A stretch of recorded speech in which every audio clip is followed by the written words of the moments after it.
আল্লাহ রব্বুল ইজ্জত ওয়াল জালালের উদ্দেশ্যে, যিনি সমগ্র সৃষ্টি জগতের একমাত্র স্রষ্টা এবং তারই হুকুম আহকাম, তারই নিয়ম কানুন, তারই দেয়া প্রোগ্রাম সিস্টেমে সারা পৃথিবী চলছে।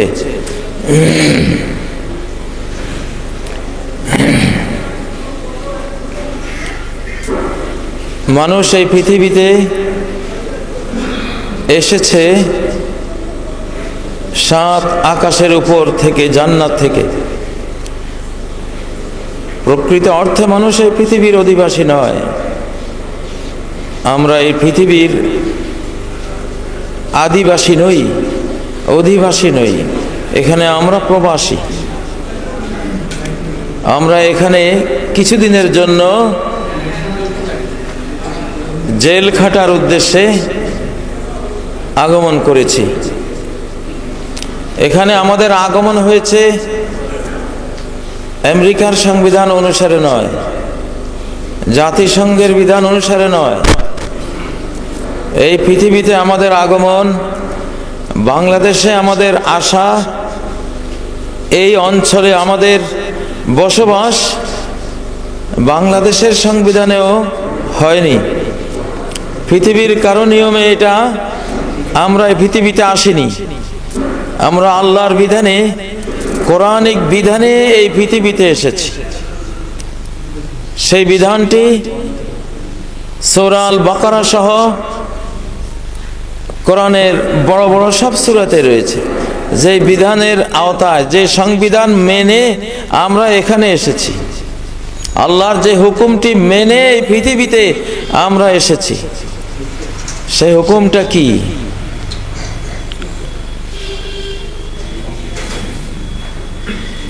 قُلْ اهْبِطُوا مِنْهَا جَمِيعًا بَعْضُكُمْ لِبَعْضٍ عَدُوٌّ وَلَكُمْ فِي الْأَرْضِ مُسْتَقَرٌّ وَمَتَاعٌ إِلَى حِينٍ। আল্লাহ বলছেন, আমি একটা আইন জারি করলাম, নেমে যাও, আমার জান্নাত থেকে নেমে যাও সবাই।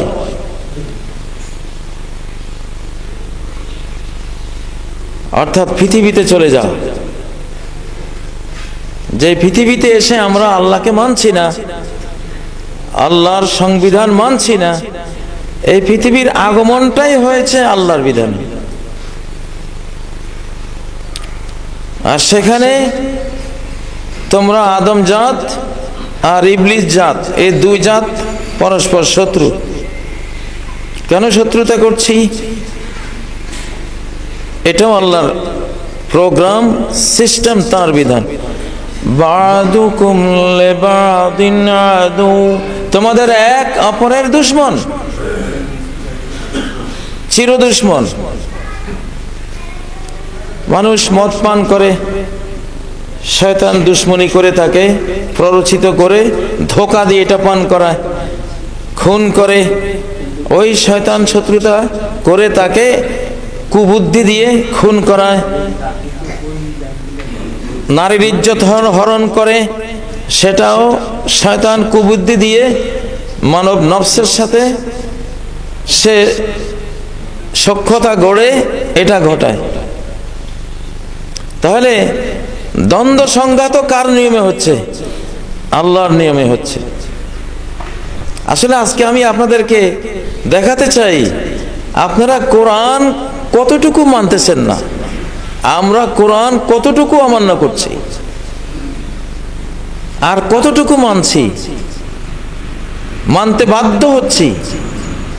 না মেনে কোনো উপায় নেই। কোরআনের বিধান দু রকম, একটা না মেনে কোনো উপায় নেই, সে সবটুকুই আমরা মেনে নিচ্ছি।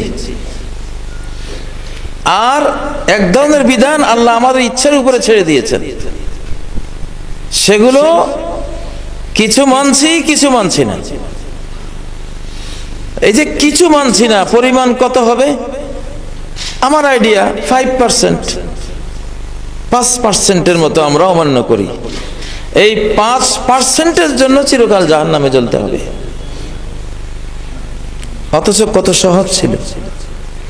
6236 আয়াতের মধ্যে আইন, বিধান, রাষ্ট্র পরিচালনা, পরিবার পরিচালনা, অর্থনীতি, সমাজনীতি, বিচার নীতি ইত্যাদি ইত্যাদি এই বিষয়ক আয়াতের সংখ্যা হলো মাত্র 3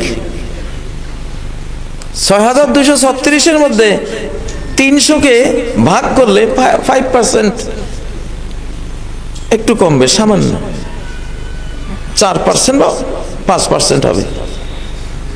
তো ইবলিস তো চির জাহান্নামী হয়েছে তার গোটা বংশ সহ একটা অমান্য করে, একটা, বেশি তো না।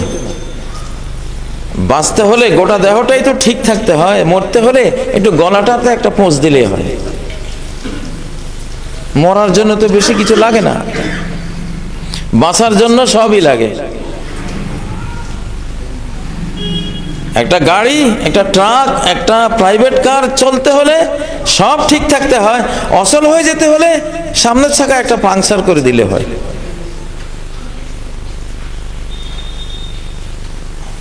তো কেন এখন বাংলাদেশে, নতুন বাংলাদেশে কোরআন মানবো না? আমি শোকজ করছি।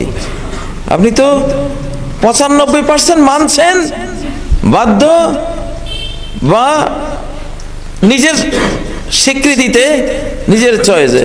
বৈজ্ঞানিক যতগুলো আবিষ্কার সব আপনি মানছেন, সব বিজ্ঞানের আয়াত সবই আপনি, আমি, আমেরিকা, ইউরোপ, বাংলাদেশের সরকার সবাই মানে, চেয়ারম্যান, মেম্বার, এমপি, মন্ত্রী সবাই মানে। যেই কোরআনের 95% আপনি মেনে নিচ্ছেন, আপনি কেন আপনি 5%-এর জন্য জাহান্নামে যাবেন? অযৌক্তিক। আর যদি কোরআন ছাড়া আপনার এত সাহস, এত ক্ষমতা, আপনি চলতে পারেন, তাহলে 95% ডিনাই করেন দেখি। হাসিনা ফ্যাসিবাদ বিদায় হয়েছে কোন আয়াতের আওতায়? কোন আল্লাহর লয়ের আওতায়? এটা ল তো আছে, সে লটা কি? فَأَكْثَرُوا فِيهَا الْفَسَادَ। ওরা আমার দেশে, আমার সাম্রাজ্যে অশান্তি করেছিল অতিমাত্রায়, অতিরিক্ত বাড় বেড়ে গিয়েছে। এই যে অতি কথাটা, ইকসার, আকসারু বা তগাও, সীমা, বর্ডার ক্রস করে ফেলছে। فَصَبَّ عَلَيْهِمْ رَبُّكَ سَوْطَ عَذَابٍ। তোমার রব হানলেন তাদের উপরে শাস্তির কষাঘাত, বেত্রাঘাত, ইলাহি আযাবের বেত্রাঘাতে বিদায়। যে কোরআন মানে না, সে জানে না যে অজান্তে কত হাজার কোরআনিক বিধান সে মানতেছে, সে না মেনে উপায় নেই। আজকে যে আলেম সমাজ মন খুলে মাহফিলে কথা বলে, রাজনীতি করে, দেশ চালায়, সরকারের সব বিষয় নিয়ে পরামর্শ দেয়, সরকারও দাওয়াত দেয়, সব আলেমরা যে জেল থেকে বেরিয়েছে, এটা তো একটা আইনের আওতায় হয়েছে। সে আইনটা কি? সেটাও কোরআনের আইন। আমরা যারা দেশান্তরিত হয়েছি, কারারুদ্ধ ছিলাম, সমালোচিত ছিলাম, অপমান করা হয়েছে, সব কিছু ফেরত পেয়েছি একটা লয়ের আওতায়। সেই লটা কার? আল্লাহর। সূরা কাসাস খুললে 5 নম্বর আয়াত দেখবেন, وَنُرِيدُ أَن نَّمُنَّ عَلَى الَّذِينَ اسْتُضْعِفُوا। আমার পরিকল্পনা হলো, আল্লাহ বলছেন, আমার আইন, আমার পরিকল্পনা হলো যাদেরকে হীনবল করে রাখা হয়েছে, তুমি যাদেরকে অন্যায় করে দাবিয়ে চাপিয়ে দুর্বল করে রাখবে, আমি তাদেরকে তুলে আনবো। আমার ইহসান, আমার মমতা, স্নেহ মায়া তার উপর বর্ষিত হবে। আমার ইচ্ছা, আমার আইন, এটা হয়েছে। আজকে আমাদের মতো দুর্বলরা তারা এখন প্রাণ হাঁকিয়ে চলছে। তারা এখন অত্যাধুনিক গাড়ি ঘোড়া ব্যবহার করে মাহফিলে যাচ্ছে। আজহারি সাহেব 20-25 লক্ষ লোক নিয়ে মাহফিল দুর্দান্ত গতিতে করে যাচ্ছে। টু শব্দ করার কেউ নেই। 500 আর্মি পাহারা দিচ্ছে, 1000 পুলিশ আয়োজন করে দিচ্ছে। এটা তো একটা লয়ের আওতায় হয়েছে। সে আইনটা কি? ওই আইনটা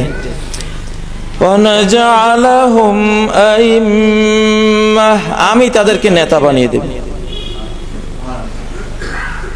এখন ইসলামিক ব্যক্তিরা, আলিম ওলামারা নেতা, এখন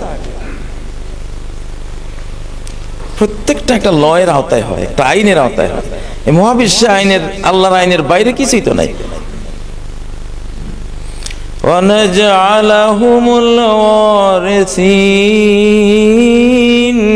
আমি ওদেরকে উত্তরাধিকারী বানাবো। ওরা যেই ক্ষমতা ছেড়ে চলে যাবে ওই চেয়ারে, আমি ওই হীনবল দুর্বল তাদেরকে বসিয়ে দেব, তারা ওয়ারিস।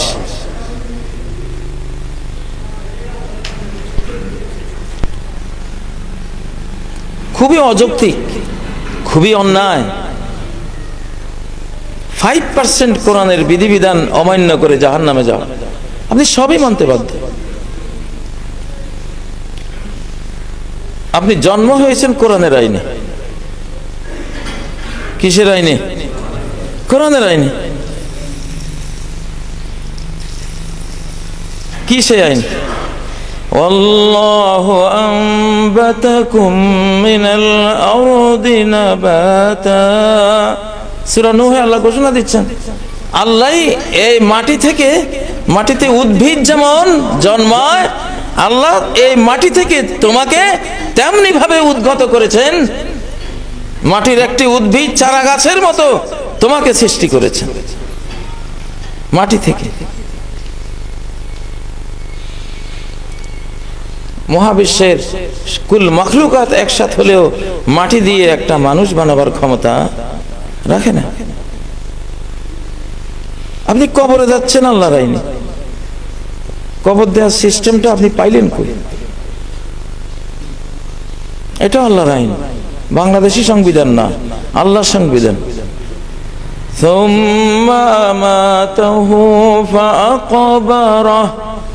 মরণটাও আল্লাহর ল, আল্লাহর আইন। সে আইনে আপনি মারা যাবেন। দেখি কার সাহস আছে, ক্ষমতা আছে, বলুক আমি কোরআনের এই মরার আইন মানি না। পারবেন? 72-এর সংবিধানে একটা বিধান সংযোজন করে দেন না, যে আমরা যারা এই বিধান লিখেছি লর্ড, আমরা কেউ মরতে রাজি না, আমাদের সংবিধানে মৃত্যু নাই, অতএব আমরা মরবো না। বেটা তোরাই আগে মরবি যদি আল্লাহ চান। আমি তো ভেবে হয়রান যে মানুষ কেন কোরআনের বিরুদ্ধে, তো কোরআনের পুরোটাই সে মানতেছে, কিন্তু কোনো সওয়াব ছাড়া। কারণ ইচ্ছা নাই তো, সে ইচ্ছা করে মানতেছে না, আল্লাহ মানাচ্ছে জোর করে।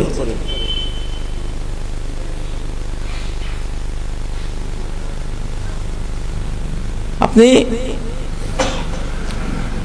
জুমার মসজিদে আসছেন, এটা কি জাতিসংঘের সংবিধানে না বাংলাদেশ সংবিধানের এত ধারায় লেখা আছে যে জুমার দিন যেতে হবে? আপনি এখানে আসছেন কার আইনে? ইযা নুদিয়া লিস-সালাতি মিন ইয়াউমিল জুমআহ, জুমার দিন যখন মুয়াজ্জিন ডাক দেবে, ফাসআউ ইলা যিকরিল্লাহ, যাও, সচেষ্ট হয়ে যাও, আল্লাহর স্মরণের দিকে, জুমার সালাতের দিকে চলে যাও। এখানে এসেছেন তো এটাও একটা আইনি, ঠিক নয় কি? বাংলাদেশ সহ সারা পৃথিবী প্রতি মুহূর্তে কোরআনিক বিধানে চলে। নবীজি এই সত্যটা বলে গেছেন, আল্লাহুম্মা ইন্নী আবদুক, আল্লাহ আমি আপনার গোলাম, ইবনু আবদিক, আপনার গোলামের ছেলে গোলাম, ইবনু আমাতিক, আপনার দাসীর ছেলে গোলাম, মাদিন ফিয়া হুকমুক, আমার শায়তিনাত অস্তিত্ব জুড়ে কারো কোনো বিধান সচল নয়, সমস্ত আইন আপনার, আমার এই শায়তিনাত বডিতে অস্তিত্ব জুড়ে সচল, আমি জন্ম নিয়েছি আপনার আইনে, মায়ের অস্তিত্ব থেকে জীবিকা আহরণ করেছি আপনার আইনে।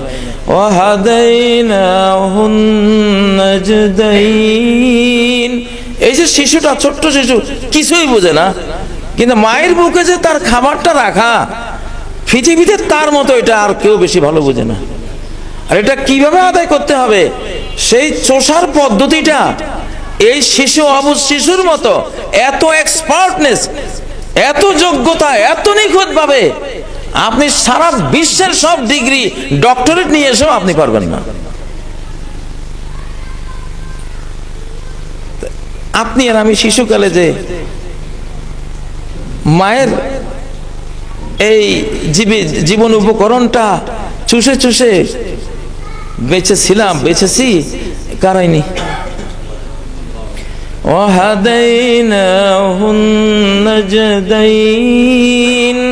আমি তাকে দুটো মায়ের অস্তিত্বে থাকা নাজদাইন মানে দুটো পথ, এটাও হয়।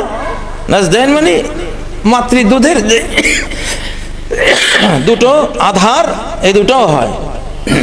আমি তাকে রাস্তা দেখিয়েছি, আমি রাস্তা দেখিয়েছি। কোরআনের সবচেয়ে বড় মুজিজা, কাল মৌলানা আব্দুল মালিক সাহেব বললেন যে কোরআনের সবচেয়ে বড় মুজিজা কি, সে হেদায়েত করতে পারে। করেন তো দেখি। বিজ্ঞানীরা নিজেই তো গোমরা, শয়তান, এক একটা বজ্জাত, এদের ব্যক্তিগত জীবন ঘাটলে সিসি করতে হয়। পারবেন হেদায়েত করতে বিজ্ঞান দিয়ে? বিজ্ঞান পড়াতে পারবেন, কম্পিউটার সায়েন্টিস্ট বানাতে পারবেন, কিন্তু নামাজি বানাতে পারবেন না, আল্লাহওয়ালা বানাতে পারবেন না। কোটি টাকা খরচ করে সন্তানকে কত কিছু শেখালেন, সন্তান আজকে শিল্পপতি, সন্তান আজকে বড় শিক্ষানুরাগী, বড় প্রফেসর, বড় বিজ্ঞানী, সে রাষ্ট্রের কৃতি সন্তান, কত কিছু। আপনার বার্ধক্যে আপনাকে বৃদ্ধাশ্রমে ফেলে দিল, বৃদ্ধাশ্রমে ফেলে দিল, বুঝাতেই পাচ্ছেন না, পারবেন না। এই যে পারলেন না, এই যে সন্তান বকে গেল, বৃদ্ধাশ্রমে ফেলে দিল আপনাকে। কোরআন শিক্ষা দিলে আপনার খরচ হতো কয়েক হাজার টাকা, সেখানে কোটি টাকা খরচ করে সন্তানকে পড়ালেন, শুধু কোরআন পড়ালেন আর সবই পড়ালেন। সন্তান আপনাকে আপনার বার্ধক্যে বৃদ্ধাশ্রমে ঠেলে ফেলে দিল। এটাও কোরআনের আইন, এটাও কি কোরআনের আইন? কি আইন সেটা? সারা কোরআনে আছে। একটা দেই সূরা বনী ইসরাঈলের 7 নম্বর আয়াত, ইন আহসানতুম আহসানতুম লিআনফুসিকুম, যদি সুন্দর কিছু করো, আল্লাহর কাছে যেটা সুন্দর, কি সুন্দর কি অসুন্দর ওটা আল্লাহ বলবেন। এটা আল্লাহর কাছে সুন্দর, ওনার জ্ঞানে সুন্দর, ওটা মানুষের কাছে সুন্দর। তুমি যদি সুন্দর কিছু করো, ভালো কিছু করো, তাহলে ভালোটা পাবে। ওয়াইন আসাতুম ফালাহা, যদি খারাপ করো, খারাপটার বিনিময় তোমাকেই ভোগ করতে হবে।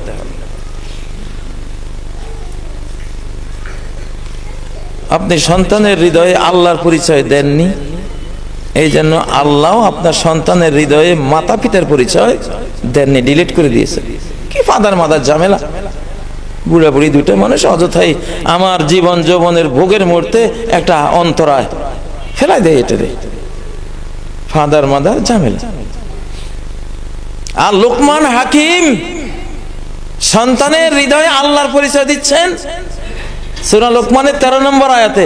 14 নম্বর আয়াতে আল্লাহ সন্তানের হৃদয়ে মাতা পিতার পরিচয় দিচ্ছেন। প্রত্যেকটা তো আল্লাহর আইনই হয়, কোরআনের আইন। ইয়া বুনাইয়া লা তুশরিক বিল্লাহ, হে আমার প্রিয় পুত্র, আল্লাহর সাথে কোনো জিনিসকে অংশীদার করো না, সে তোমার সবকিছু। আল্লাহ ছাড়া তোমার কিছুই নেই, কেউই নেই এই মহাবিশ্বে। কে আছে? যা আছে এরা কিছু থাকবে না, একসময় হারিয়ে যাবে মৃত্যুর সময়। এই পরিচয় লোকমান হাকিম যখন দিল, পরের আয়াতে আল্লাহ বলতেছেন ওয়াসাইনাল ইনসানা বিওয়ালিদাইহি, আমি মানুষকে তার মাতা পিতার ব্যাপারে ওসিয়ত করে দিয়েছি, শক্ত উপদেশ দিয়েছি যে তাদের প্রতি তুমি ইহসান করো। কি করতে হবে কি না করতে হবে ডিটেইলস। যেই বাপ সন্তানের কাছে আল্লাহর পরিচয় দিল, সাথে সাথে আল্লাহ সন্তানের কাছে মাতা পিতার পরিচয় দিয়ে দিল।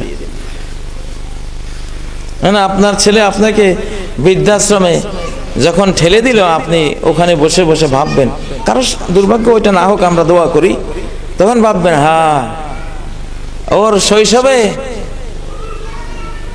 আমি আল্লাহর নাফরমানি করেছিলাম, তখন আল্লাহর হুকুম ছিল আমার প্রতি যে সন্তানকে কোরআন শেখাও, সন্তানকে দ্বীন শেখাও, সন্তানকে ঈমান ইসলাম দ্বীন তাকওয়া ইহসান শেখাও। আমি ওই তার শৈশবে আল্লাহর একটা নাফরমানি করেছি, এখন আমার বার্ধক্যে আমার সন্তান আল্লাহর একটা নাফরমানি করতেছে। নাফরমানির বিনিময়ে নাফরমানি। সন্তানের ফরজ ছিল আমাকে লালন করা, পালন করা, যেহেতু শৈশবে আমি তার ব্যাপারে আল্লাহর হুকুম অমান্য করেছি, আমার বার্ধক্যে সে এখন আমার ব্যাপারে তার উপরে কি হুকুম সেটা সে অমান্য করছে। আর একটা ছেলেকে হাফেজে কোরআন বানালেন, আলেমে দ্বীন বানালেন, আল্লাহ ওয়ালা বানালেন, ও নিজে না খেয়ে আপনাকে খাওয়ায়। বৃদ্ধাশ্রমে রেখে দেওয়া তো দূরে থাকুক,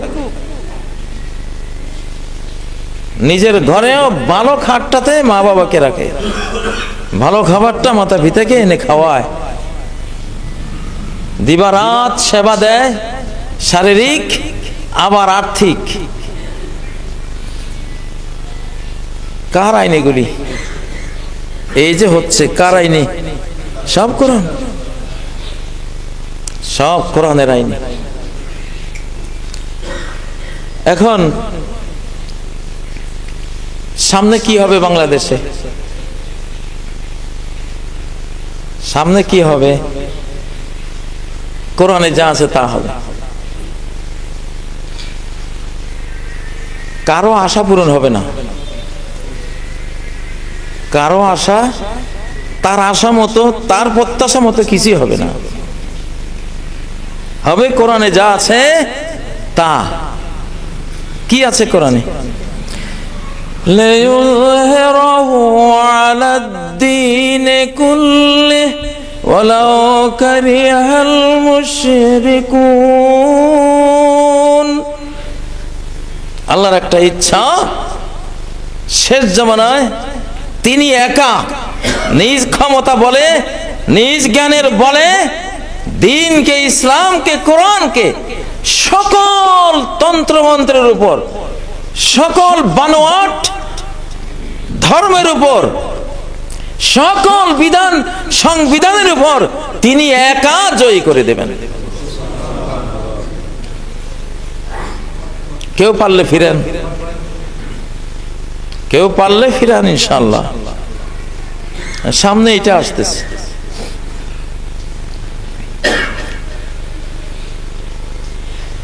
ইন্নাল্লাযী ফারাদা আলাইকাল কুরআন লারাদ্দুকা ইলা মাআদ।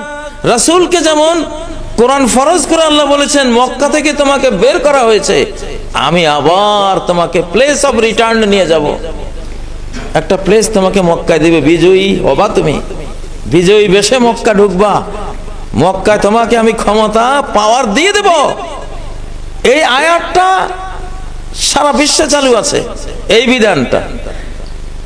এখন এই বিধানের আওতায় 53 বছর যারা রাজাকার ছিল, যারা নিন্দিত ছিল, যাদেরকে খুব অপমানিত করা হতো, যারা নিজের প্লেসটা হারিয়েছে, ইসলামের জন্য যেই মানচিত্র তৈরি করা হয়েছিল শুধু মুসলিম হওয়ার কারণে আলাদা দেশ, নাহলে এটা হিন্দুস্তানে থাকতো, কিন্তু শুধু মুসলিম হওয়ার কারণে পৃথক হতে হলো। কিন্তু সেই মুসলিমত্ব, সেই ইসলামিক বিধান, সেই কোরআনিক বিধান আমাদেরকে বাস্তবায়ন করতে দেয়া হয়নি, ডিসপ্লেস করে দিয়েছে আমাদেরকে, সেই জায়গা থেকে সরিয়ে দিয়েছে। আমরা যারা দাবি করেছি খুন করা হয়েছে, ফাঁসি দেওয়া হয়েছে, কোরআনিক বিধান যারা দাবি করেছে দেশ থেকে তাড়িয়ে দেওয়া হয়েছে, মেডিকেল কিলিং করা হয়েছে, জুডিশিয়াল কিলিং করা হয়েছে, অপবাদ দেওয়া হয়েছে, ডিসপ্লেস করা হয়েছে। আল্লাহ বলছেন লারাদ্দুকা ইলা মাআদ, অবশ্যই আল্লাহ, ওহে বাংলাদেশের আলিম ওলামা, ইসলামিক ধর্মপ্রাণ মুসলিম বান্দা বান্দিরা আমার, আমি তোমাদেরকে যে জায়গা থেকে তারা উৎখাত করেছে, যে দাবি থেকে উৎখাত করেছে, সেই দাবির উপরে বসিয়ে দেব। সেই দাবি পূরণ করার মতো পাওয়ার যে চেয়ারে আছে, ওই চেয়ারে আমি বসিয়ে দেব ইনশাআল্লাহ। লারাদ্দুকা ইলা মাআদ, এখন এটা হবে বাংলাদেশ কোরআনের আইন। ভাই, এটা কাজী ইব্রাহিমের আইন না, মৌলানা আব্দুল মালিকের আইন না, এটা রব্বুল আলামিনের আইন। কিছু করার আছে? কিছু করার, যাদের কিছু করার ছিল তারা চেয়ে দেখবে, এখন চেয়ে শুধু দেখবে। কোন চক্রান্ত কাজ হবে না, কোন চক্রান্ত কাজ হবে না। ইসলাম যখন যাত্রা শুরু করে নবীজির আমলে, তখন আব্রাহার ষড়যন্ত্র কাজ দেয়নি, রোমান সাম্রাজ্যের ষড়যন্ত্র কাজ দেয়নি, পারস্য সাম্রাজ্যের ষড়যন্ত্র কাজ দেয়নি, আবু জাহালতের চক্রান্ত কাজে আসেনি, আরব বিভিন্ন গোত্রের হাজারো লাখো চক্রান্ত নবীজির বিরুদ্ধে কোনোটাই কোনো কাজে আসেনি। তিনি আসছেনই, নবুয়ত ইসলামের সূর্যের উদয় হয়েছেই, আলোকিত করেছে সেই গোটা বিশ্বকে। সেটা বাধা বিঘ্ন দৌড়, বাধার বিন্ধ্যাচল পেরিয়ে পেরিয়ে সবকিছু ডিঙ্গিয়ে সে তার মিশন ভীষণ কমপ্লিট করে তারপরে দুনিয়া থেকে গিয়েছে, ঠিক নয় কি?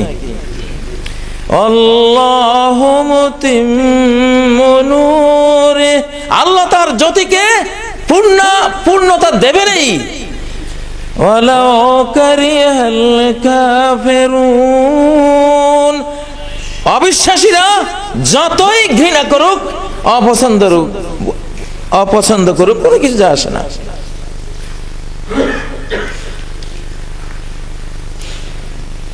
আমরা এখন আমাদের জাতির সামনে কথাগুলি বলছি, কারণ এই জাতিকে গাইডলাইন দেওয়ার মতো জ্ঞানগুলো সারা জীবন আল্লাহ আমাদেরকে পড়িয়েছেন, জানিয়েছেন, আমরা বুকে নিয়েছি।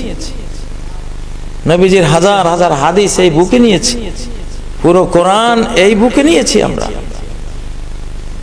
আকাশের এলহাম, আমরা মিম্বরে দাঁড়ালে কথা আমরা বলি না, আকাশ থেকে বলে দেয়া হয়, আমাদের মুখ দিয়ে ডেলিভারি হয়, শুধু ওনার তৌফিকে হয়। উনি যেটা অনুমোদন করেন না সেটা বলতে পারি না।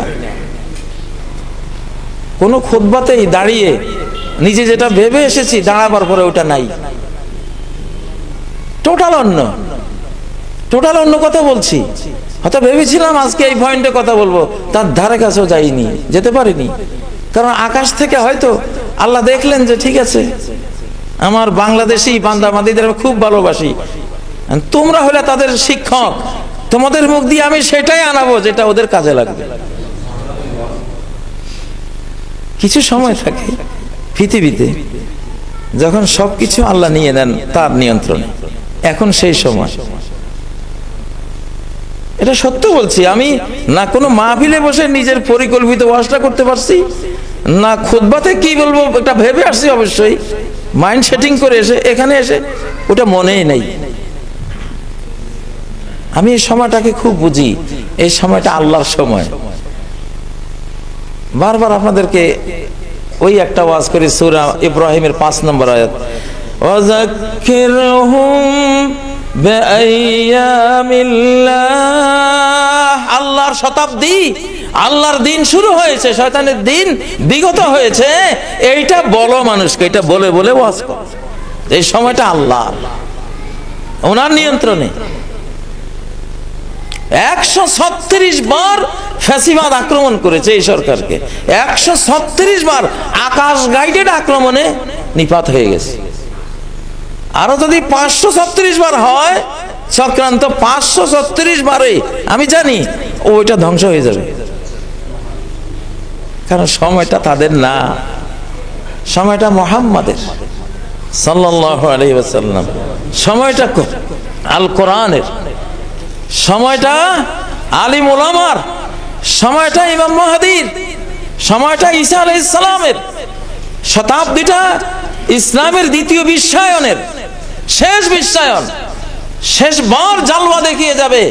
শেষবারের মতো অর্ধ পৃথিবীর সাথে বাকি অর্ধ পৃথিবী যুক্ত করে ফায়াকুন আদ-দীনু কুল্লুহু লিল্লাহ, সারা পৃথিবীর দিন ধর্ম নীতি হয়ে যাবে আল্লাহরটা।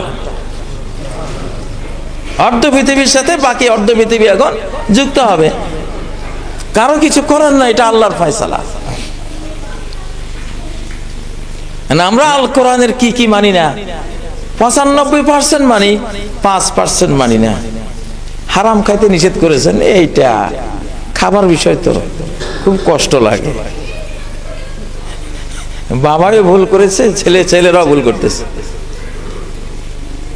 ওয়ালা তাকরাবা হাযিহিশ শাজারা ফাতাকুনা মিনাল যালিমিন।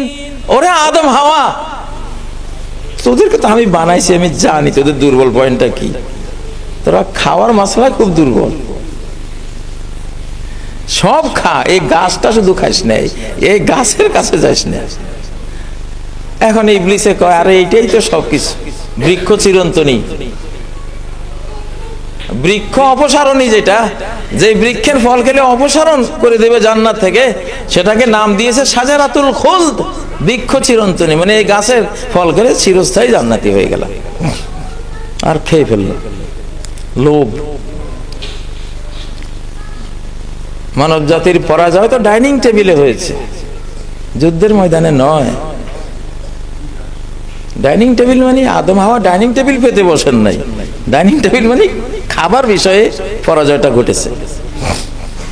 আধুনিক ভাষায় বললাম, ডাইনিং টেবিলেই পরাজয়টা হয়েছে, মানে শিরিক করে পরাস্ত হয় নাই, মূর্তি পূজা করে নাই, ওরা খুন খারাপিও করে নাই, আর একটা লোভ বেড়ে গেছে, যেটা অখাদ্য ওটা মুখে দিয়েছে।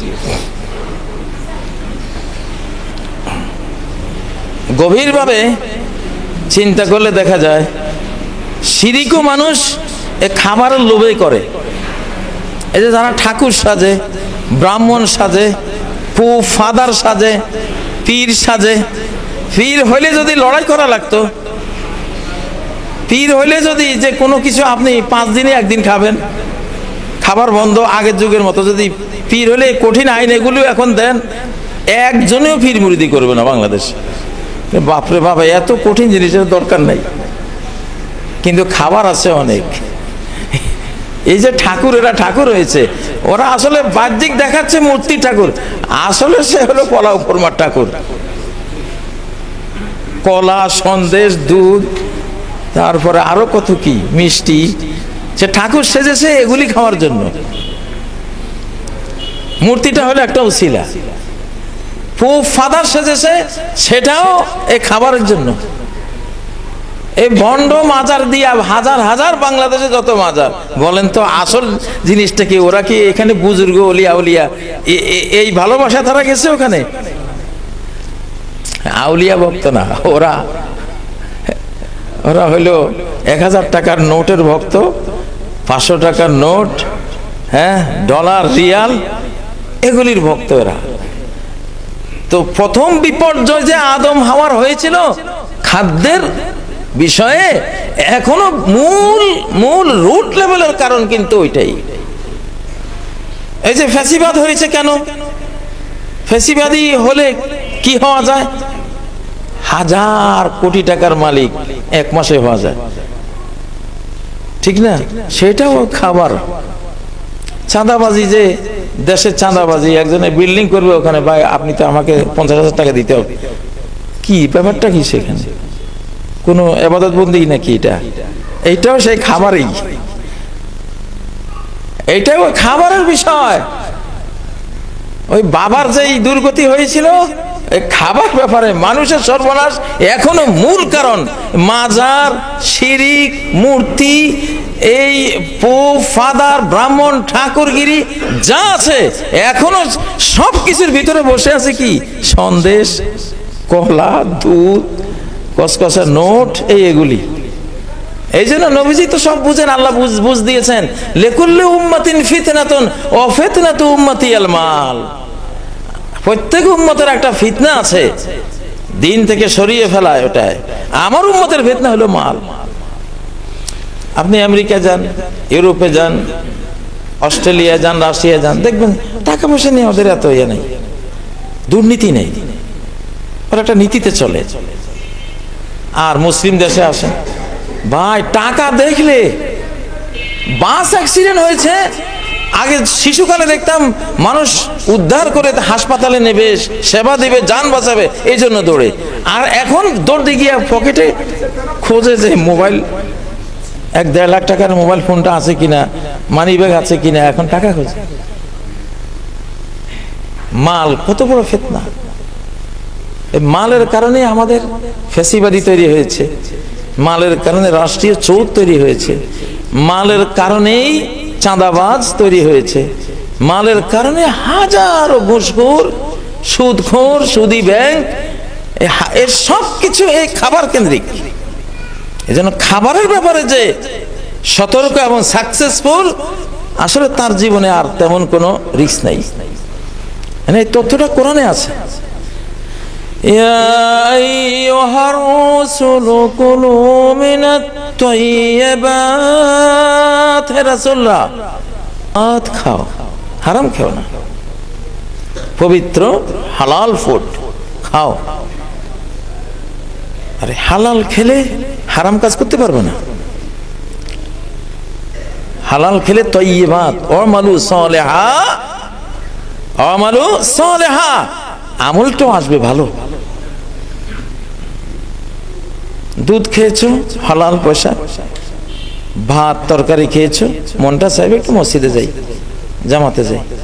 হারাম খেয়েছো, হারাম টাকার খাদ্য খেয়েছো, মনটা চাইবে একটু ইয়াবা বাবা কোথায় আছে, একটু খাই। যেটা পেটে ঢুকাইছো হারাম, ওইটাও এক বাবা, তো এক বাবাই তো আরেক বাবা খুঁজিয়ে আনবে। আর যখন ওই বাবা পেটে যাবে তখন আরেকটা খুঁজবে, কোথায় কোন হারাম নারী আছে, ওটার পিছনে তোমার ছুটাইবে। এরপরে কে বাধা দিছে, ওরে দেখে নেব আমি, দিলে একজনকে খুন করে। মানে সবকিছুর উৎপত্তি মানুষের খাদ্য বিপত্তি থেকে হয়। এই জন্যই বলা হয় মানব জাতির পরাজয়টা আসলে ডাইনিং টেবিল। যাই হোক, আমি বলতেছিলাম এই যে ডাইনিং টেবিল, হারাম খেয়ে আদম যে বের হলো, সেটা কি বাংলাদেশের সংবিধান ছিল? সে আইনটাও কার ছিল? কোরআনের, আল্লাহর। ফাতাকুনা মিনাজ জালিমিন, হারাম খেলেই তুমি জালিম নাম পড়ে যাবে তোমার। আর জালিম তো জান্নাতে থাকতে পারো না, বহিষ্কার। কোরআনের আইনে বহিষ্কার হয়েছে। এখন কথা হলো আপনারা এবার কি করবেন? 5% শুধু কোরআনের আইন আছে এমন যেটা আপনারা মানেন না। খাদ্য সংক্রান্ত কিছু আছে, জুডিশিয়াল বিচার আচার সংক্রান্ত কিছু আছে, চোরের হাত কাটা। তো এটা শুরুতে জাতিসংঘ সহ চিৎকার দিবে, আরে শরীয়তের একদম ভাই এটা অমানবিক, বর্বর, এটা হাত কেটে দিবে চোরের। নিজে যে চোর মেরে ফেলে, কত চোর যে মারা যায় গণপিটুনি খেয়ে, ওইটা বর্বর না। আর আল্লাহ যে হাত কাটার বিধানটা দিয়েছেন, কেন দিয়েছেন ওটার মর্মটা না বুঝে হাত কাটার বিরুদ্ধে প্রপাগান্ডা শুরু। এই কথাটা আল্লাহ বলেছেন, এই হাত কাটার বিধান দিলে 80 বছর চলে যাবে, একটাও চোর নাই। 90 বছর চলে গেছে, একটা চুরির ঘটনা ঘটে নাই। ওরে সর্বনাশ, হাত কেটে দিবে, আমি যেখানে যাব মানুষ বুঝবে যে এটা চোর। ফিজিক্যাল টর্মেন্টের চেয়ে স্পিরিচুয়াল মানসিক মাইটটা এত মারাত্মক। মেয়ে বিয়ে দিব, গেছি মেয়ের শ্বশুর বাড়িতে, ও শ্বশুর হাত নাই। জাতিসংঘ বুঝলো না আল্লাহর হাত কাটা আইনের এই বক্তৃতাটা, এই বক্তব্য ওরাও বুঝে নেই। আল্লাহ আসলে আইনটা দিয়েছে যাতে কারো হাত কাটা না লাগে, কেউ চুরি না করে। ইতিহাস সাক্ষী 400 বছরে এই ইসলামের হাত কাটা আইনের এটা প্রচার হওয়ার পরে 400 বছরে 6 জনে চুরি করছে। 400 বছর, 400 বছরে 6 জন। বাংলাদেশে মিনিটে 600 চুরির ঘটনা ঘটে। এই আইনটা তো আল্লাহ প্রয়োগের জন্য দেন নাই, এটা একটা বিরাট ভীতিকর একটা অবস্থা তৈরি করে দিয়েছেন।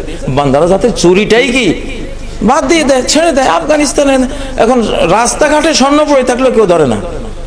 সৌদি আরবে কত দেখেছি, মক্কা, ওরা স্বর্ণের দোকান, ডায়মন্ডের দোকান, জুয়েলারিগুলি সব তালা তুলা, কিচ্ছু নাই, এমনি গিয়া কাবা শরীফে দাঁড়িয়ে গেছে, কেউ কিছু ধরে না।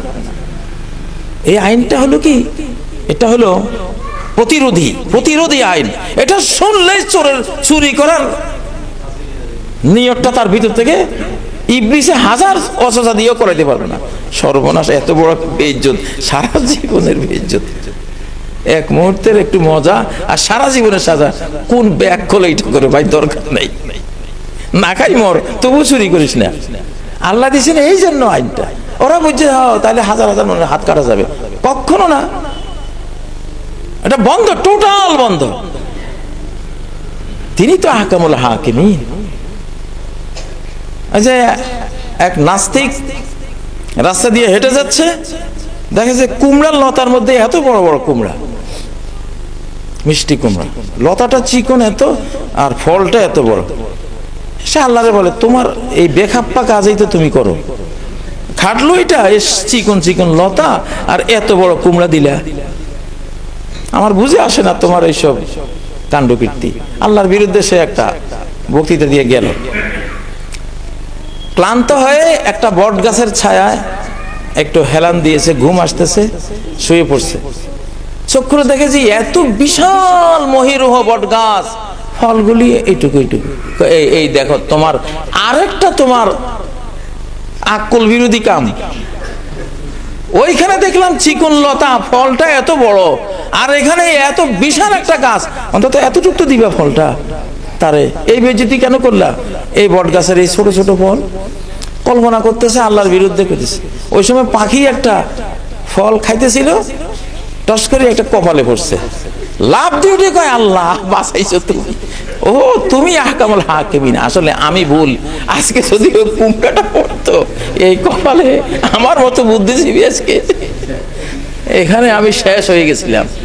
হ্যাঁ, না, আমার আজকে সব ভুল ভাঙিয়ে দিছো তুমি। ওই কুমড়াটা ওই লতার জন্য ঠিক আছে, কারণ ওটা তো ওখানে রিস্ক নেই, মাটি ধরে রাখছে। লতার তো কোনো আর এখানে ভার বহনের কোনো প্রয়োজন, ওটা মোটা বানানো ওখানে বেকুবি, চিকন বানাইছে ওইটাই ঠিক আছে।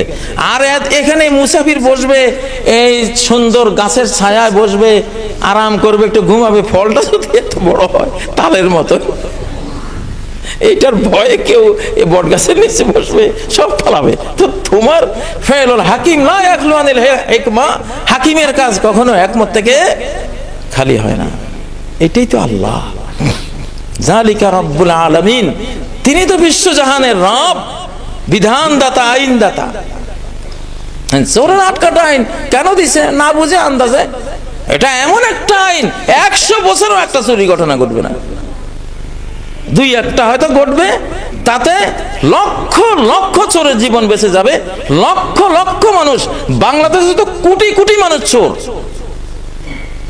শেখ মুজিবুর আমলে 7.5 কোটি কম্বল দিয়েছিল, একটাও ঠিক মতো মানুষ পায় নাই। কিছু পাইছে, সবগুলি খেয়ে ফেলছে। শেখ মুজিব কইছে আমারটা তো চুরি করে নিছ তোরা, আমারটা গেল কই? এই যে এই আইনটা যদি থাকতো বাংলাদেশে, বাংলাদেশে মিসকিনের টাকা, এতিমের সম্পদ, বিধবার ব্যাংকে রাখা টাকা, রাষ্ট্রীয় অসহায় গরিব মিসকিনদের যে সম্পদ, কিচ্ছু লাগতো না, পুলিশও লাগতো না, এমনি সেফ থাকতো। একটা আইনের এত বরকত, এত পাওয়ার, এগুলি প্রয়োগের জন্য আল্লাহ দেন না। কালে বদরে শতাব্দীতে 1-2টা, ওগুলি কোনো ব্যাপারে না। রোড অ্যাক্সিডেন্ট হয়ে মাসে কয়েক হাজার লোক নিহত হয়। চোর একটা হাতে 100 বছরের হাতে একটা হাত কাটা যাবে, ওটা তো নাই, ওটা উল্লেখই তো আসার মতো বিষয় না। চুরির ঘটনায় বছরে কত লোক তাকে মেরে তার হাত পা গুড়িয়ে, হাতুড়ে দিয়ে সারা শরীর হাড্ডিগুলি গুঁড়িয়ে গুঁড়িয়ে যখন মারো, সেই নির্যাতনটা, সেই যাতনাটা কত বড়। আর হাত কাটা, এটা তো ইসলাম বিধান আছে, কবজিটা খুলে ফেলে সাথে সাথে ব্যান্ডেজ করে দিয়ে এটাকে এমন করে দিবে যাতে রক্ত আর বের না, সে যাতে সুস্থ থাকে, বেঁচে থাকে। শুধু একটা ডিক্লার এটা যে আমি চুরি করেছিলাম ভাই, চোরেরা সাবধান। আল্লাহু আকবার। এই কোরআনিক আইনগুলো আল্লাহ এই জন্যই দেন, এগুলি তোমার উপরে প্রয়োগ করে করে খালি হাত কাটবে, কখনো না। এটার উদ্দেশ্য হলো চুরি উঠে যাবে সমাজ থেকে, 2-1টা ঘটনায় চুরি উঠে যাবে সমাজ থেকে। যাই হোক, এখন সময় এসেছে, যেহেতু 95% আল্লাহর আইন মানতে আমরা বাধ্য, মানতে বাধ্য। আপনি বৃদ্ধ হয়েছেন, কার আইন? আল্লাহর আইন। ثم جعل من بعد قوة شيبة, সূরা রুমে আল্লাহ বলেন তোমার যৌবনের সেই উদ্দামতা, উচ্ছ্বাসতার পরে, শক্তিমত্তার ভরে বার্ধক্য সৃষ্টি করে দিলেন তোমার দেহে। আজকে তুমি হাঁটতে পারো না, চুল দাড়ি সব সাদা, কুজা হয়ে গেছে। কার আইন? এই যুবক, এত বড় যুবক। আমার এক চাচা বলতো, কুড়াল ব্যবহার করে উনি গাছ কাটতেন, দূর সম্পর্কে এক চাচা কয়, ভাতিজা ভাবছিলাম 2.5 কেজি ওজনের না 4 কেজি ওজনের কুড়াল দিয়া ইউনিয়নের গাছ সব শোয়াইছি আমি। তখন ভাবতাম এই যৌবন, এই শক্তি কই যায়? ভাতিজা তো কুড়াল দূরে থাক, লাঠি একটা হাতে নিয়ে যে হাঁটবো ওই ক্ষমতা নেই। কই গেল সেই দিন? আরবের এক বাবা তার ছেলেকে নিয়ে হজ করতে গেছে, বাবারে দেখে এক বুড়ি কুজা হয়ে টোপলা হয়ে গেছে। বাবা খালি ওই বুড়ির দিকে তাকায়। যুবক ছেলে কয়, বাবা এটা বুড়ি, এত কি বিশ্রী কুচি, তার দিকে মানুষ তাকায়, তুমি বারবার বুড়িটার দিকে তাকাইতেছ, কেমন বাবা তুমি? কয়, বাবা রে তুই বুঝিস না, এই যে অমুক বিশ্ব আরবের সেরা কবি ইমরুল কায়েস অমুক তমুক, ডজনের পর ডজনের কবিতা যার রূপের বর্ণনায় লিখেছে, সেই রূপসী মহিলাটা এই মহিলা। আমি সেটাই দেখতেছি, কোথায় গেল রে? কার আইন? কার লতে, কার আইনে তুমি এমন রূপবতী ছিলে? আরবের কবিরা পাগল হয় সবাই তোমার রূপের চর্চায়, কবিতা লিখে গেছে, সেই কবিতা কিয়ামত পর্যন্ত মানুষ পড়বে। আবার কার আইনে তুমি আজ কেমন হলা? তোমার দেখলে দৃষ্টিটা দুঃখ ভারাক্রান্ত হয়ে যায়, মনটা ভেঙে যায় যে আহারে এই সেই মেয়েটা ছিল। কার আইন? আল্লাহ নাই, কই যাবেন? অতএব কথাগুলো এই জন্য বললাম, আমরা চাই আমাদের বাংলাদেশটা বেঁচে যাক। বাংলাদেশকে আগামী যুদ্ধ থেকে বাঁচতে হলে, টিকতে হলে একটাই উপায়, সেটা হলো আল্লাহর কোরআনকে সামনে কোরআনকে নিতে হবে। কোরআনকে নিয়ে আপনি মরলেও বেঁচে গেলেন, চিরস্থায়ী জান্নাত। এটা নিতে হবে, কোরআন নিতে হবে। কোরআনের অনুবাদ সহ কোরআন কিনে কিনে, কার বাড়িতে কোরআনের অনুবাদ নাই, দিয়ে আসেন, শ্রেষ্ঠ উপহার। প্রত্যেকটা মসজিদের উচিত, মসজিদের আওতায় কত হাজার মুসল্লি আছে, পরিবার আছে, কোন ঘরের মানুষরা কোরআনের কিছুই বুঝে না, একটা কোরআনের অনুবাদ কপি সেখানে পৌঁছাই দেই আমরা, চাঁদা করে কপি কিনে, রমজান আসতেছে, কোরআনের মাস, পৌঁছাই দিই। আমার একটা হিসাব আছে, যদি 10 কোটি কোরআনের কপি নতুন আমরা বিতরণ করতে পারি, আমার মনে হয় বাংলাদেশের আর কিছু করা লাগবে না ইনশাআল্লাহ। কয়েক কোটি মানুষের কাছে আছে নতুন, যারা আমাদের তরুণ প্রজন্ম, যারা হয়তো কোরআনিক ক্লাসে আসতে পারেনি, সুযোগ পায়নি, এই প্রজন্মটাকে যদি আমরা কোরআনের দিকে টেনে আনি, অন্তত এক পারা তরজমাওয়ালা, এক পারা সূরা ফাতিহা সহ একটা পারা যদি কোরআন বুঝে। আমার এক বন্ধু আছে, উনি বড় শিল্পপতি, আমি 6000 মক্তব চালাই তার 1 টাকা দিয়া, তার জীবনের সব অর্জন কোরআনের পিছে দিয়ে দিয়েছে। সে কখনো দিল্লিতে গিয়ে ঘুরতো, কখনো দেওবন্দ গিয়ে ঘুরতো, কখনো অমুক পীর সাহেবের দরবারে ঘুরতো। একদিন একজন মাওলানা তারে কোরআনের অনুবাদের একটা কপি দিয়েছিলেন, আমি শুধু সূরা ফাতিহার অনুবাদটা পড়লাম, আমার গোটা লাইফটা চেঞ্জ হয়ে গেল। আল্লাহ কি বলতেছেন এখানে, এত সুন্দর কথা।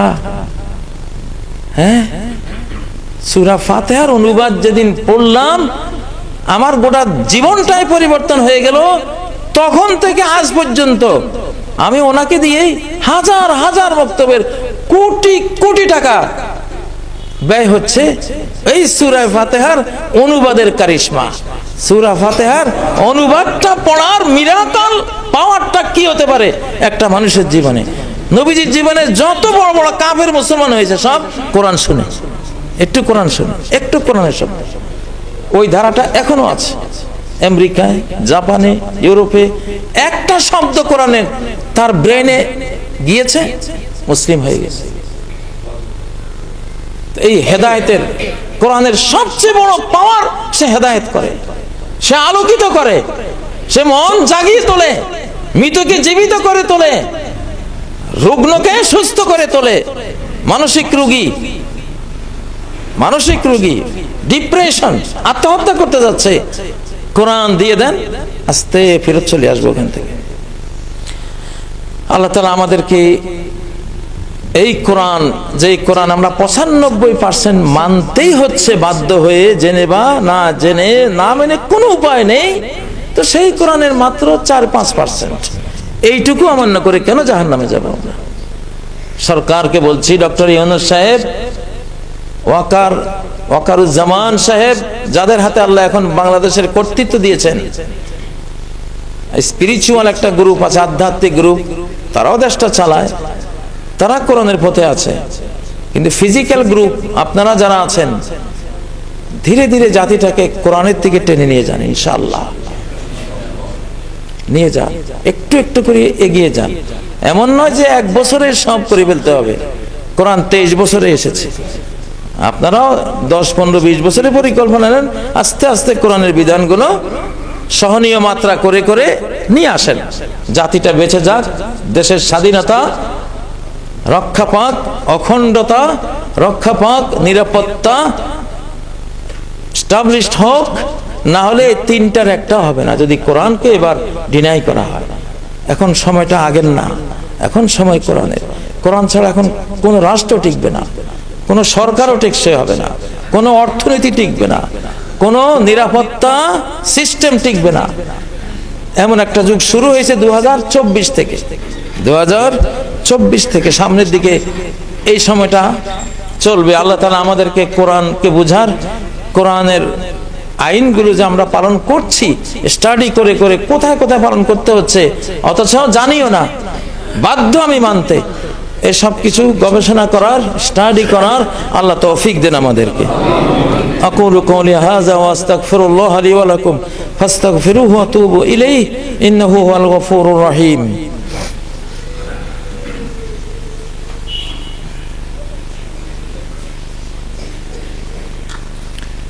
আলহামদুলিল্লাহ, আলহামদুলিল্লাহিল্লাযী খালাকাল আকওয়ান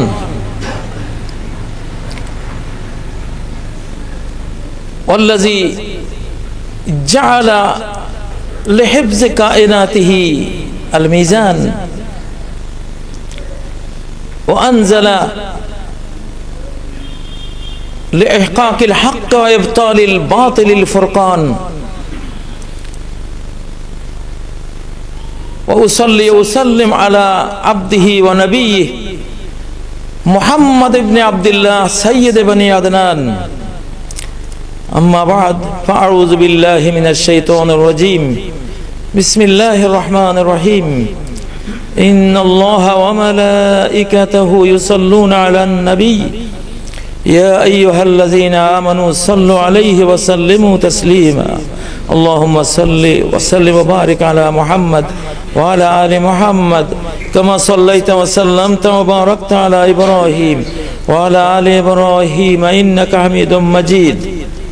হে আল্লাহ, বাংলাদেশকে যে ডেভিল হান্ট, শয়তান দমন বা শয়তান শিকারের অভিযান উপহার দিয়েছেন, রমজানেও ডেভিল হান্ট আপনি করবেন ফেরেশতাদের দ্বারা। 2 ডেভিল হান্ট দিয়ে দেশের যত শত্রু আছে, যত ষড়যন্ত্রকারী আছে, এদের সবাইকে আপনি নাস্তানাবুদ করে দেন। আর যাদের কপালে হেদায়েত আছে, আপনার দিকে ফিরে আসার মনোভাব আছে, তাদেরকে এই দেশের জনগণের মূল ধারায়, দেশপ্রেমিক ধর্মপ্রাণ মূল ধারায় ফিরে নিয়ে আসেন। আল্লাহ, এই শতাব্দীর বৈশিষ্ট্য, এই শতাব্দীর কি করণীয়, 2024 পরবর্তী বাংলাদেশের কি করণীয়, আমাদের সবাইকে বুঝটি দান করুন। এই দেশে যারা ইসলাম কোরআন নিয়ে রাজনীতি করেন আর যারা জীবন জগৎ নিয়ে দুনিয়াবি বিষয়াদি নিয়ে রাজনীতি করেন, উভয় দলকে একত্রিত করে দেন, তাদেরকে ইলহাম করে দেন। এখন সময় পাল্টেছে, যুগ নতুন শুরু হয়েছে, পৃথিবীকে আল্লাহ ধুয়ে মুছে পবিত্র করবেন এবং যত নাপাক অপবিত্রতা আছে এগুলো সাফ করে ফেলবেন। অতএব পরিবর্তিত এই সময়ের দাবি আমরা বুঝতে হবে এবং সেই দাবি বুঝে যারা জাগতিক রাজনীতি করেন তারাও ইসলামী দলগুলোকে সামনে দিয়ে দেন যে আপনারা যা বলবেন আমরাও আছি আপনাদের সাথে। তাহলে ইসলামিক কোরআনিক রাজনীতির সুফল, বারাকা, এর হেদায়েত, এর হেয়ার অ্যান্ড হেয়ার আফটার, দুনিয়া আখিরাতের যেই সাকসেস, যে সফলতা ইসলামিক দলগুলো কোরআনিক রাজনীতি যারা করেন তারাও পাবেন, জাগতিক রাজনীতি যারা করেন এদের সাথে সংযুক্ত হওয়ার কারণে আল্লাহ তাদেরকেও দেবেন। যারা আলিম তারা অভিশাপ মুক্ত, যারা আলিমদের ছাত্র, আলিমুন ওয়া মুতাআল্লিমুন, আলিমের ছাত্র হয় তারা অভিশাপ মুক্ত, তারা জান্নাতি, জান্নাতের পথের যাত্রী তারা। অতএব আল্লাহ তাআলা আপনি সহজ করে দেন, বাংলাদেশের 2024 পরবর্তী চলার পথ সহজ করে দেন, রাজনীতিকে কোরআনিক আলো দিয়ে ঝলমলিয়ে দেন আল্লাহ। আমাদের রাজনীতির সাথে ধর্মপ্রাণ বিষয়টি জড়িয়ে দেন আল্লাহ। আমরা কোরআনিক প্রাণ, ঈমানিক প্রাণ, ধর্মপ্রাণ, আল্লাহ প্রেম, রাসূল প্রেম আমাদের জীবনের অক্সিজেন। একটি মাত্র দেশ পৃথিবীতে আছে, আর কোনো দেশ নেই যেই দেশে মানুষ কোরআনের একটি মাহফিল শোনার জন্য মাতোয়ারা হয়ে মন আনছান করে ছুটে যায়।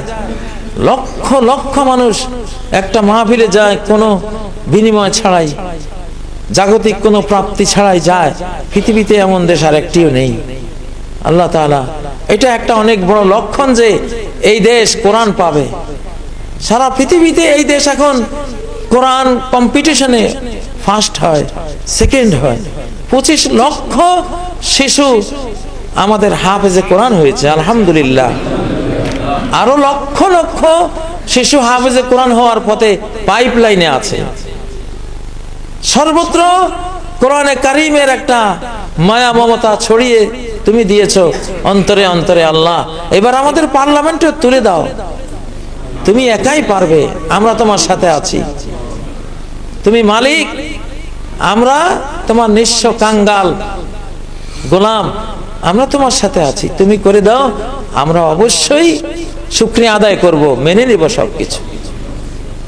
আল্লাহ তাআলা আমাদের মাতা পিতাকে ক্ষমা করেন, জিন্দা মুর্দা সকল মুমিন মুমিনাকে ক্ষমা করেন, রহমত করেন, নিরাপত্তা দান করেন। আমাদের যারা জীবিত আছে আমাদেরকে রিজিক দান করেন। অনন্ত লোকে যারা চলে গেছেন সেখানেও তাদেরকে রিজিক জীবিকা যা লাগে আপনি দান করেন। আজকে যে মসজিদে আমরা একত্রিত হয়েছি, আল্লাহ এই মসজিদের মুসল্লিদেরকে আপনি কবুল করেন। এই মসজিদ যারা বানিয়েছেন তাদেরকে কবুল করেন, তাদের জন্য জান্নাতে একটি প্রাসাদ উপহার দেন আপনি। আয় আল্লাহ, আমাদের সন্তানদেরকে কোরআনের ধারক বাহক বানান। প্রজন্মের পর প্রজন্ম এই দেশে যাতে কোরআনকে ভালোবাসে, এইভাবে যাতে তোমার পথে এগুতে থাকে, সে তৌফিক তুমি দাও। আমাদের হালাল রিজিকের মধ্যে বরকত দাও। বাংলাদেশের মানচিত্রের ভেতরেই যাতে আমাদের সকল রিজিক জীবন জীবিকার ব্যবস্থা হয়ে যায়, সেই তৌফিক দাও।